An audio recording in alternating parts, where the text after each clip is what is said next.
stats. Have you seen? It was a report from BuzzRadar put out last week, I believe, about F1 statistics, viewership, viewing numbers. Yeah, and I don't know the ins and outs in terms of the actual like numbers, like whether it's like. Is it? Well, I do. Yeah, give it to us because I know it's down. So basically, it's looking at the conversation. So how much is F1 being spoken about online? Mentions on Twitter, for example. Yeah, exactly. And basically looking at all the data, and they've collected data since like 2013 as well, like combed really like compelling numbers.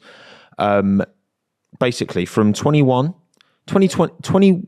in the first 5 months of the year, they've looked at the first 5 months of each month. Impressions, reach, audience, whatever, was about 3 million. And then it doubled in 22. And obviously the excitement of Leclerc, Verstappen, new regulations, a lot of off the back fans. of Abu Dhabi. Exactly. Yeah. And that was about 6. And now it's down to about just under 2. So the question is this a problem? Is this something that F1 needs to intervene to change? And then obviously it's used other statistics from previous years. So 2017 versus 2018, Lewis won the title much more convincingly in 18 over 17.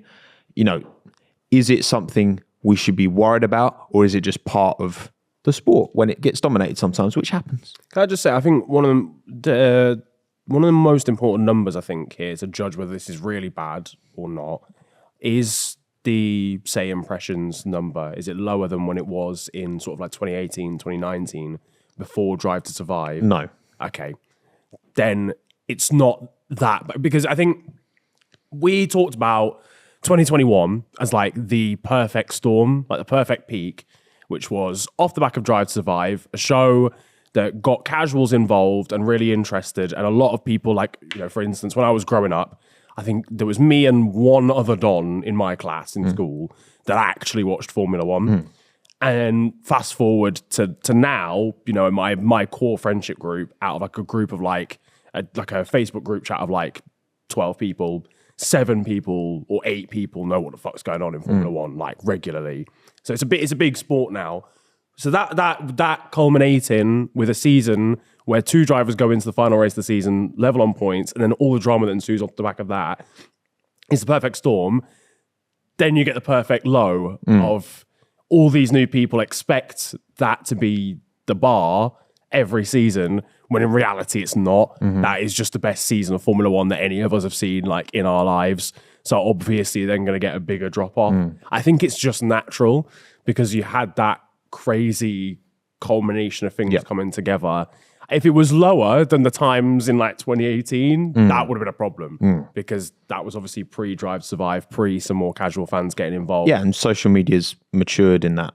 That's what, 6 years ago. Like it's changed a lot in that time as well. Just the platforms and the teams posting their own content as well. Yeah. The teams like never had control. Like when they didn't have go in on their socials, they didn't have control of the media kind of narratives like they do now because they can put out their own statements and all that. I think that inevitably, when sports get dominated, the thing is domination in F1 is kind of different to other sports though, as well. Yeah. So like, I mean, it took a long time coming, but I've just been watching over the last week, Last Dance on Netflix. And you look at like Chicago Bulls and their most dominant season, 95, 96, they won 72 of 82 in the regular season, 82 games. They still lost 10.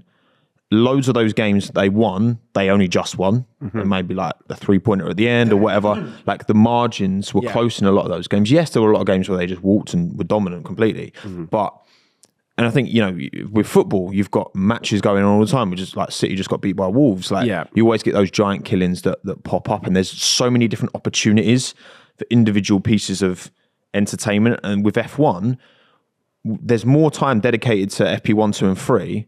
Like FP1, 2 and 3 is like 3 hours. Well, qualifying plus the race is usually about 2.5 hours. So actually most of the time is like, there's either not a race on because there's only 24 races. I'm saying relative to other sports.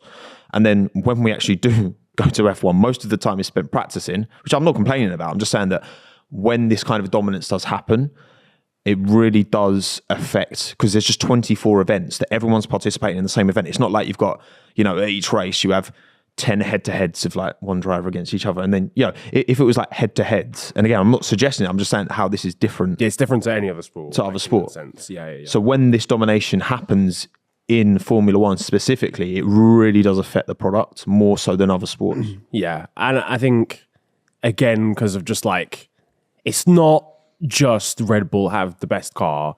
It's that Max Verstappen is the best driver on the grid. Red Bull have the best car by far. And that combination of Max is so much better than anything else that anyone can provide. Like, again, like we said, if it was just two Sergio, again, I'm not trying to rinse Sergio Perez here, but factually speaking, if it was two Sergio Perez's, we would have probably had, I want to say about 4 or 5 different race winners this season. Oh, yeah. At least. Maybe 5 or 6. Like, Lando probably would have won. Yeah. You obviously would have had Checo. You would have probably both Ferraris at some point winning, both Mercs. Like, it's actually been pretty competitive behind Max. Yeah. But domination in Formula One is like, right, cool, this car's 30 seconds quicker than everyone else. If something mental happens, then all right, cool, it'll be different. And also, again, like the football comparison, as a neutral, you can still watch a different game. And the dominant team isn't even playing that day or isn't involved. Like, as a Liverpool fan, I could still watch Man United v Man City, that's a bad example because Man City are the best team in the league. I can still watch like Tottenham v Arsenal, for example, and be entertained, irregardless of Man City being the best team in the league. Yeah. Whereas you don't get that with Formula One. You don't get some races where Red Bull just aren't there, and you get a race behind them, sort of thing. So yeah, that's also highlighted. I think again with F1, the nature of what makes it entertaining, the entertainment I get from motorsport, and most fans I think get from motorsport, is watching cars in battle, close proximity together. Yeah, like. So again, say there's a dominant performance, right? A Lionel Messi masterclass in football, right? And he's pulling madness, and you can watch it and be like, oh my god, like, look at what he's doing, and your attention is on him doing some crazy wizardry with the ball, right? In F1, when you've got Max doing an equivalent, we don't even see him. The camera's not on him because he's just doing hot laps. Yeah. And the focus is on the battles. Like, what makes this sport entertaining is battles. I can respect Max going really quick in a Red Bull and Red Bull getting there, like nailing their procedures, getting pit stops spot on all the time. But the quality doesn't, the speed and quality isn't what makes it entertaining. What makes it entertaining is when there's scraps. Yeah. When there's battles. Dominant. Yeah. Being Max right now doesn't translate to the average fan of like entertainment. We didn't see him at Suzuka. Oracle were like, what the fuck's going on? We ain't got any sponsor time. It was exactly the same with Mercedes when the car was like on rails. Yeah. It's like a Scale Extrix track for Lewis and for Valtteri. It's like, cool, I can respect that so much that you are so unbelievably talented enough to just rags this car around, but to the same millimeter precision every single lap. That is incredible. But ultimately, if I wanted to watch that, I'd just watch practice or I'd watch quali. Like, I'm watching the race now. I need to see some battling. So I think it's obviously within F1's interest to end up with a closer pack than we have this year and to have a bit more battling going on towards the front of the field. Because there has been battling going on. You've had a lot of different storylines this year with McLaren and Aston Martin's varying pace through the season.